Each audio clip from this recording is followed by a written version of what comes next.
Vespa was born out of post-World War Italy as a response to the nation's urgent need for a modern and affordable mode of transportation.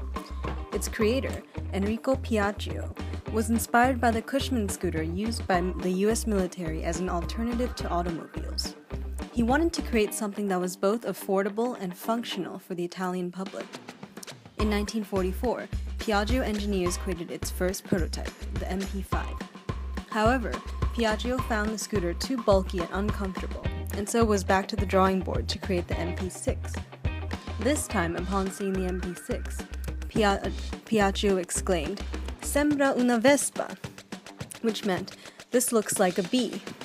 And from there, the Vespa was born. Meaning the wasp in Italian, the brand name represents both the streamlined shape of the scooter and the sound of its engine.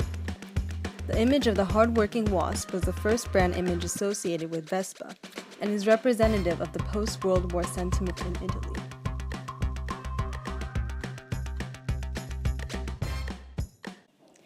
Now let's take a look at how Vespa built up its brand equity. Vespa is a high-involvement product due to its low purchasing frequency and various risks associated with the category, including financial, social, functional, and physical. However, Vespa was trying to build a strong brand so that it helps reduce these perceived risks in relation to purchasing decisions. Over the past 60 years, Vespa's brand equity has been managed by its initial focus on functionality, then the favorable emotional connection, and now a combination of both. Vespa aimed to create awareness by emphasizing the functional benefits of the product, including lower fuel costs, flexible parking options, and its engine performance. From this perspective, Vespa applied a central information route to persuade the customers by fixing their commuting problems. In this advertisement, Vespa is positioned as an alternative to cars. It is both easy to park and easy to drive.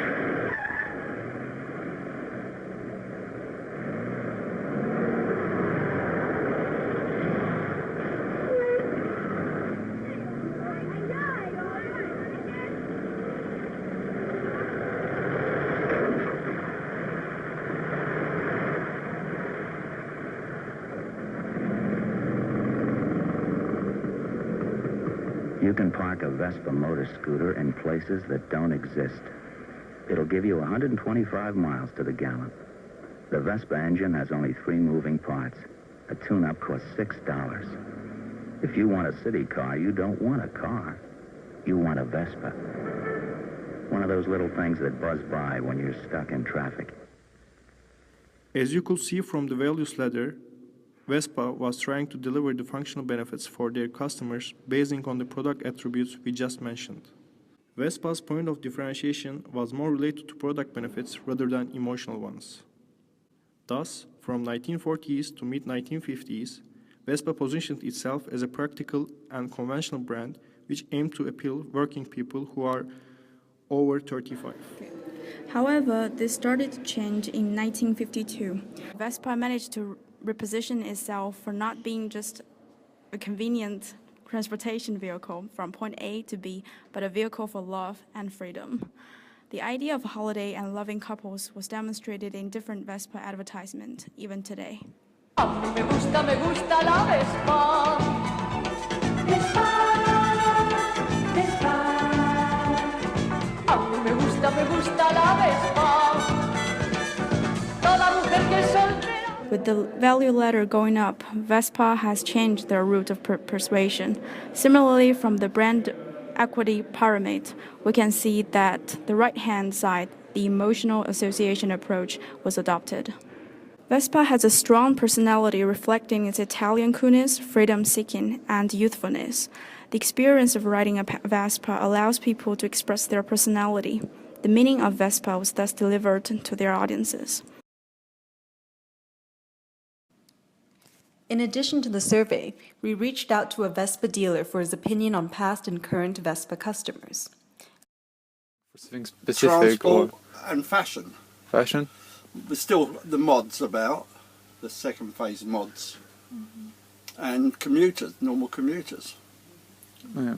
So when people come in wanting a Vespa, they already come in knowing that they want a Vespa. Yes, normally. Yes, because they've been around since 1946, so it's been in the media and on the road since 1946, like a person buying a car. Commuters came in and bought them and started riding them. Then the second phase mods came in 1965, 66, because there was two generations of mods. One's early, and then it died. And then the film Quadrophenia was made. You remember the Quadrophenia? Oh, shame. With Sting and all them. Okay. They made a film of it. The mod scene was quite a good film. And then it started again. The mod scene started again. And the commuters still did, because they had them then. Yeah. Okay, so then you think that like there's two different cultures right now, like Vespa. Yeah, the mods and the commuters. Always has been from the year. What's the biggest market for you? You have more commuters or still more younger More people? commuters now, yes. Okay, and they usually look for the functionality. Sorry? They usually look for the functionality, like fuel consumption. Yeah, the fuel and commuting. London transport's not that good, and parking is definitely not that good. And getting into London, parking is expensive and hard if you want to find a bay. Apart from that, That's true. and commuting is free. There's no congestion charge. Yeah, I mean, they see plenty on the road driving their car. They see a scooterist, and then they're parked in a queue of traffic, and they see the scooters pass safely by the side of them. And there's a fashion. It's a bit of a fashion with a scooter. To measure Vespa's current brand equity, we conducted an online survey among students and working professionals aged 20 to 34 in order to gain an insight on brand awareness, brand perception, and needs of our target audience. The survey indicates strong brand recognition and recall, with most people associating Vespa as a lifestyle brand. There is a high consumer knowledge on personality of Vespa, as most people are familiar with its coolness, fun, heritage. But despite the strong knowledge surrounding Vespa's emotional values, there is a weak association of Vespa as a functional brand, leading us to conclude that most of the participants are unaware of the performance dimensions of Vespa. From this graph, we can see that though Vespa is unique and respected, it lacks relevance and knowledge. Overall, this insight shows that Vespa has depth and brand awareness, but lacks breadth. Because Vespa is strongly positioned as a fun brand, it misses out the dimension of being high performance and practical brand. Though the survey highlights the emotional qualities of Vespa, our insights from the Vespa dealer show the need for more functional qualities to stand out in its brand message. The following clip outlines our suggestion of an advertisement that would best suit our message. The ad is set in the city during rush hour.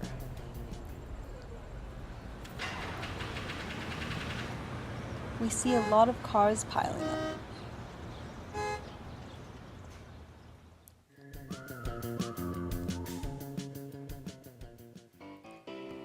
And through the traffic flies in a bee, which hovers above the cars.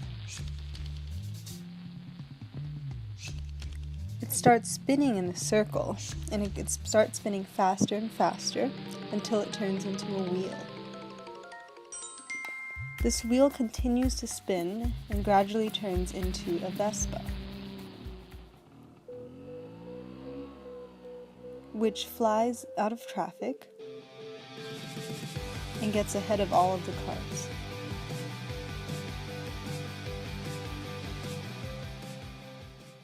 The advertisement communicates clearly the benefits of Vespa, while still retaining a fun and independent image. The bee represents the performance values of Vespa, allowing our consumer to buzz through traffic. In conclusion, we believe that by preserving the emotional associations and heritage of Vespa while promoting its performance benefits, we can enhance the Vespa brand and maintain its brand equity for the long term.